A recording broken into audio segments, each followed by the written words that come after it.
Welcome to the Storytellers, the radio show and podcast that features those who choose to leave their mark on the world through the art of story. I'm your host, Grace Sammon. I look forward to our time together today. Now, let's meet our storyteller. Maralee McLean is a child advocate, a domestic violence expert, and a national speaker. She's the author of Prosecuted But Not Silenced: Courtroom Reform for Sexually Abused Children. She has written extensively for the American Bar Association, the Child Law Review, Women's E-News, Ms. Magazine, and many other publications. She is on the board of very many organizations, but she's also the executive director of MFB, Moms Fight Back. Her personal journey is the one that we'll share today, and it's not a story that will be easy to listen to, but her 30-year journey of advocacy has helped her do legal work, advocacy work, and legislative work that has brought her international recognition. Maralee, thank you for joining me at the Storytellers microphone. Thank you, Grace, for having me on, and thank you for that nice introduction. Well, I think your story is an incredibly important one. Usually at the Storytellers, we talk about novelists. I certainly do nonfiction as well. But your story captivated me for many, many reasons. Can you talk a little bit about how you got into your work? Yes, actually, I'm a domestic violence survivor. I was married for about 8 years, and when I got pregnant is when the abuse started from the father. And in those days back then, you got to figure 30 years ago, women didn't really understand domestic violence. I was very much in that stalking, emotional abuse, all the red flags that you see today. And I filed for a divorce from the father when my daughter was 6 months old. I had full custody of her. At the age of I went through a messy divorce, just to get it that way. But since I had sole custody, he had very limited visitation. At the age of 2.5, she told her daycare provider, who was the daycare person that was taking care of her, in detail, nothing a 2.5-year-old could come up with of details of what was happening to her. She also told me, and I was in shock. And I'll never forget this one time that I went to pick her up at her dad's, and I dressed her in this really cute little dress, and she looked darling. And when I went to pick her up, I knocked at the door and there was no answer. And I thought, well, that's strange. And I knocked again, no answer. He finally comes down the stairs, but he brings her down the stairs covered in sweat, wet and limp in his arms. And I said, what the heck happened to her? And he said, she's sick. And I said, that's funny. She was fine a few hours ago. And I got her clothes together and got her dressed and got her out of her. So that's probably one of the first times that I didn't even pick up on it, because I wasn't around anything like that. And you didn't hear about sexual abuse back then. And I just wouldn't believe that he would do that. So anyway, as time goes on, more and more information comes out on the abuse. And my sister's a nurse at Children's Hospital, and I asked her, my daughter's displayed more behaviors of what her dad's done to her. And I said, what do I do? She said, take her to her doctor, her pediatrician in the morning, and don't mention her father's name, and just see what she states and what happens. That's what I would suggest you do. And I did. And the pediatrician notified social services. And that's kind of where my nightmare started. And that's where a lot of these cases, the nightmare starts. I am working a full-time job dealing with the fact that my little girl is being sexually abused. He's now got supervised visits because social services has been involved. And I go to these supervised visits, and I'm taking her to therapy, and the therapist is telling me, yes, she's being abused. And at this point, I go in one day, and I take my daughter in, and I'm looking through this little window in the social service area and watching him with my daughter. He's the perfect father, I kid you not. He's intelligent, he's charismatic, he's charming, he's good looking. And I'm thinking to myself, my God, they're not going to believe this man's done this. And I'm met by the GAL that day. Now, I didn't even know what a GAL was. It's guardian ad litem lawyer for the child. And she meets me with disdain, the first time she's ever met me. And she says she has 4 things she wants to discuss with me. And I'm thinking I can deal with this because I'd already been through a lot through all this stuff and trying to protect her. At this point, I thought it'll just go right, and I'll just go into this meeting. I was interrogated in that meeting like nothing I'd ever seen on a Law and Order show. So why would your daughter continue to say this if you weren't coaching her? Because maybe it's going on. And then I said, well, she said, I want you to do a psychological evaluation. I said, good.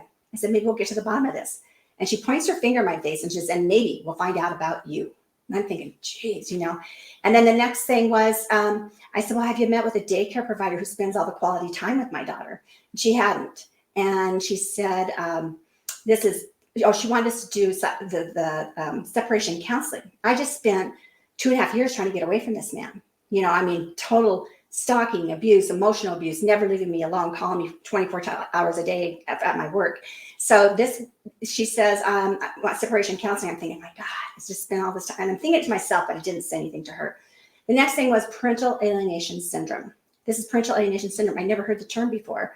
I didn't know what she was really talking about, but I said, parental alienation. I said, I've been over backwards. He's in the room too.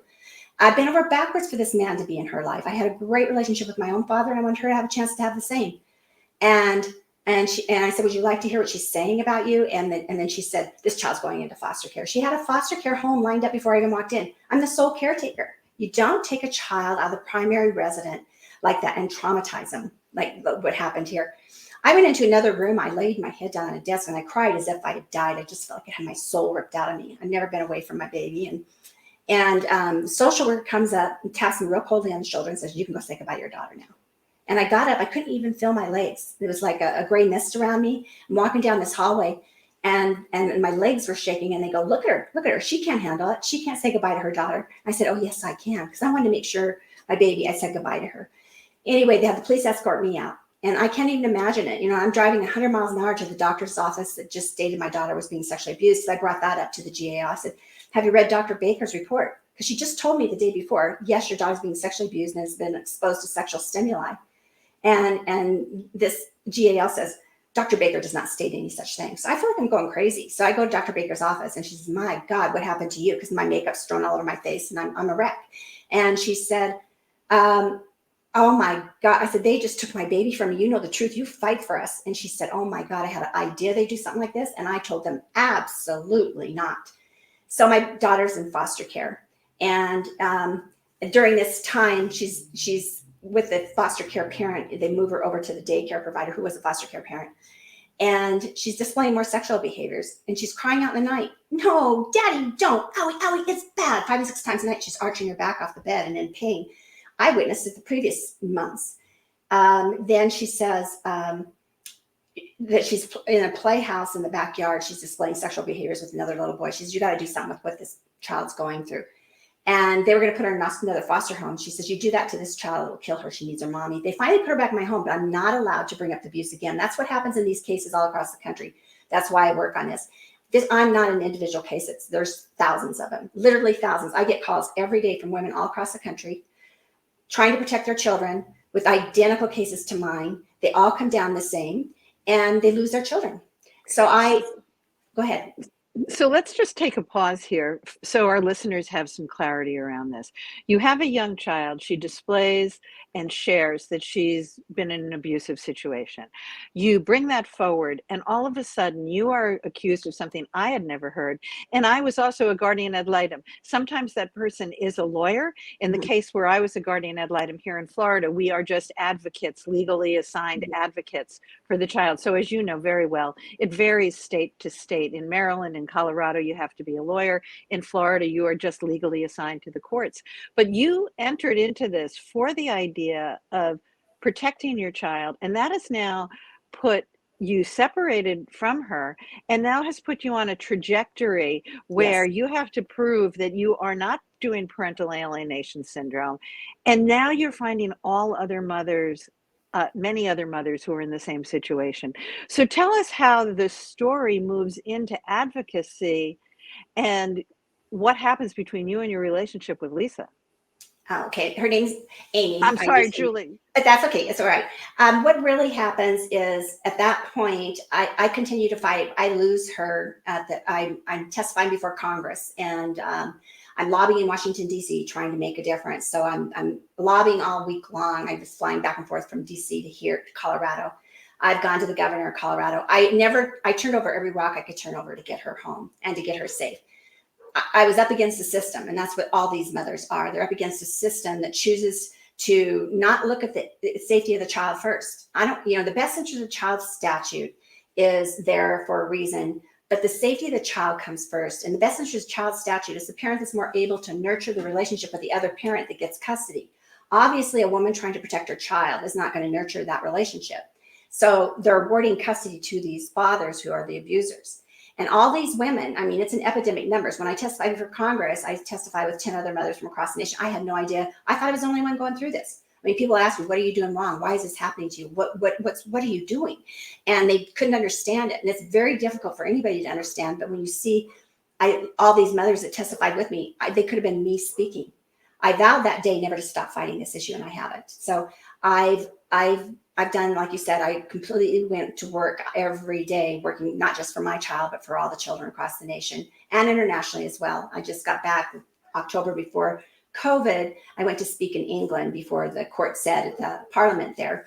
And they're actually a little bit ahead of us. But let me explain Richard Gardner and how this theory got going. Richard Gardner said, he said he was a Columbia professor, which he wasn't, but he put this theory out there that's never been tested. So it's not approved by the AMA or the APA, American Psychiatric Association.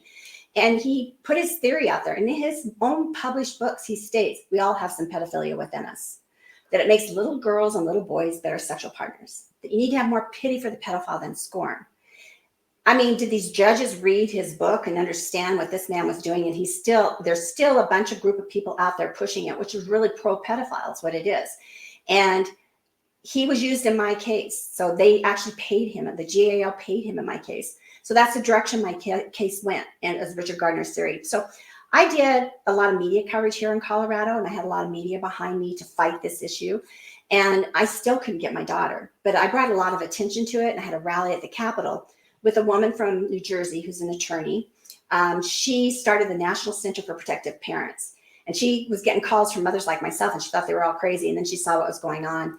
And she said, I'll never forget her getting on the Capitol steps. And the whole reason it was brought to Denver, Colorado, because I was getting so much news media coverage. We were trying to bring news media coverage to these other mothers' cases. So there were senators there were congressmen. It was a great grassroots effort rally. And I'll never forget her standing on the Capitol steps. And she said it took them 20 years to listen to domestic violence. And we do not have another 20 years for them to listen to this issue. And it has been way over 20 years. And she said, at first we started taking a list of mothers that were going through this. Today, we're changing that list, and we're taking a list of judges. And the first judge on that list is going to be Judge Michael Beta, who sentenced Maralee McLean's child to a lifetime of abuse. And this is for you, Julie, and her fist goes in the air. So it's pretty incredible, great grassroots effort, lots of media coverage, and I have not stopped from there. And there's a lot of us working together now. There's a National Safe Parents Organization. We're trying to work together there with Moms Fight Back. I brought legislation in that. Now I'm the executive director for Moms Fight Back here in Colorado. And I brought legislation in. How I did that was I knew a lot of women in Colorado that had lost their children. So I pulled those women together, and I knew the legislation we needed. We needed the safety of the child to come first. Not the best interest of the child, but the safety of the child first. Domestic violence first, child abuse first, child sexual abuse first. They have to determine all that before. Secondly, transparency and accountability in our courtrooms. We have none. Third, all these people need to be trained in domestic violence and specialized training, not just, they're not trained in it. We have judges here on the Colorado bench that sit for 2 years. They have no training. They rotate and they're off. And so they have no idea what they're dealing with. So that's pretty much what I work on. So I just passed, or my group did, and other coalitions, we worked together on this. It's HB 21-1228, which was Julie's law in honor of my daughter. And it's a great law. It is for the safety of the child. It's for, a lot of these judges throw out the evidence. So like for instance, in my case, Beta, that judge, I had several judges, but this judge threw out all documents, threw out all police reports, doctor's reports, hospital reports. Children's Hospital, the top sexual abuse, sexual experts wrote a letter to my judge, please contact us concerning the sexual abuse of this child. He tossed it. So that's what's happening. They're tossing out evidence. So now it's an evidentiary hearing. They have to look at the evidence, all evidence. And that's a great law. Now, this is a law that is in Colorado. Is it state by state? Are there similar laws? Yeah, there are other laws going on right now. So I will take this state by state because I want to get it passed in every state. But there's Caden's law, and a lot of these moms, Caden's law, the child was murdered. She had begged for help, and the child gets murdered by the father. Kira's law, this is the same thing. The child was murdered. So a lot of these children are being murdered, but it's more of them are not being murdered, but they're being soul murdered. They're forced to live with that abuser. So Caden's law went federal this year with domestic violence, VAWA. but that's for monies, and it didn't pass in the state yet. But everybody's pushing to get these laws passed in the state. They're not passed yet. Julie's law Mar- is passed. Maralee, I think that your story is every mother's nightmare. And there are, obviously, it's a much broader issue than I was aware of, or even that you were aware of living it. What are some things that women can do very early on? And I want to say that are safe in terms of is there something that you could have somehow avoided, some step that and this isn't a you being at fault. This is a if we had only known not to say this. What are some of the first steps that You know, mothers can do? my first thing I always say if I speak at college campuses is that before you marry a guy, you have to know what you're dealing with. These guys are really good. They're narcissists, they're psychopaths, they're sociopaths. They know they go for the nice woman, the one that they can control and manipulate. And I really have seen that across the board with almost all these cases. These guys don't stop abusing, they don't stop using the courts to abuse the women. And they do the worst thing that could be happening to a mother is to have your child taken from you and live with an abuser. I honestly don't think there's much worse. It's a horrific crime. And so I say women need, today, I mean, I wasn't aware of domestic violence at all. I mean, came from a really great home background and loving family, and never had seen anything like this or dealt with anything like this. And these guys, a lot of them are really intelligent, so they know how to work the system. So we've got fathers' rights organizations going where fathers' rights gets billions of dollars through the government. I mean, there's fathersrights.gov. You can look it up and see the monies that they're getting. There is no mothersrights.gov. These moms are being bankrupted every day. I mean, I was bankrupted. I was in court for 10 years. I lost everything I owned. And it doesn't stop. They drain you financially. I was ordered to pay all court costs, the father's attorney's fees, all lawyer fees, anything. And then on top of it, you get gag orders. So these women are getting gag orders. I had a case here in Colorado, just to kind of go off a little bit, but the mom alleged that the father had abused her daughters, sexually abused her daughters.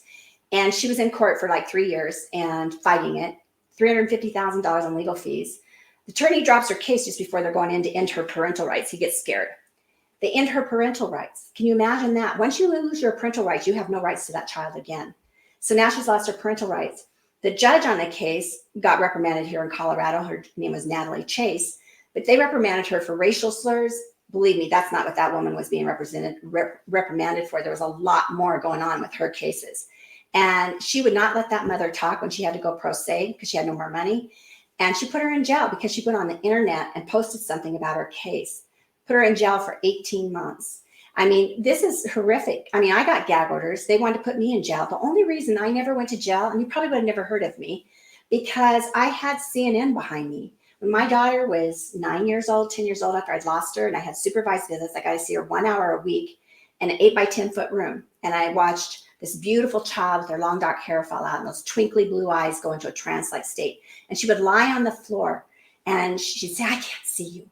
And I said, you can too, see me. She goes, no, I can't see you. I want to die. That's where my child was going. And yet I couldn't stop anything. But that's what's happening with all these children. It is a billions of dollar industry. And if we don't listen to the ACE study and we don't listen to these children and believe these children and go for the safety of the child first versus, because his father looks good, because he's educated, you think he's not abusing this child. There's evidence. My daughter, by the time she was 4.5, she had physical evidence from the top doctors in the state of Colorado, and they made her go back to her dad. Can you imagine what a child feels like when they're telling policemen, doctors, social workers, family and friends? My daughter used to say, Mommy, how come no one believes me, Mommy? Why do I have to go back to my dad? I don't like to go to my dad's. He hurts me, Mommy. And I think that's why I think your story is so important. In my work as a guardian ad litem, it is so important for me to have a voice for children. It is not necessarily a comfortable story for any of us to listen to. Unbelievably, Maralee, we are at the end of our time together today. It goes so quickly. I want to thank you for bringing a focus to something that is frequently swept under the rug still, even today. Violence, domestic violence, abuse is really all about an abuse of power. And I want to thank you for your story. Where can people find out more about you and your work? MaraleeMcLean.com. That's my website. And also Moms Fight Back. And if you're on Facebook, you can go to Moms Fight Back. And I just did a documentary. It's with Insider Exclusive. And it kind of gives this whole story in a short nutshell. And that'll be coming on TV. But you can see it on my Facebook page under my name, Maralee McLean. Maralee, thank you so much for being Thanks, with us. Grace. This has been a copyrighted episode of Authors on the Air, Global Radio Network, and Grace Sammon. Thanks for being with us. Thank you, Grace. Appreciate it. That concludes this episode of The Storytellers. I'm so glad you could be part of the story today. I hope you share the stories, tell your own, and come back for another episode. Because when our stories are told, everything changes. I'm Grace Sammon.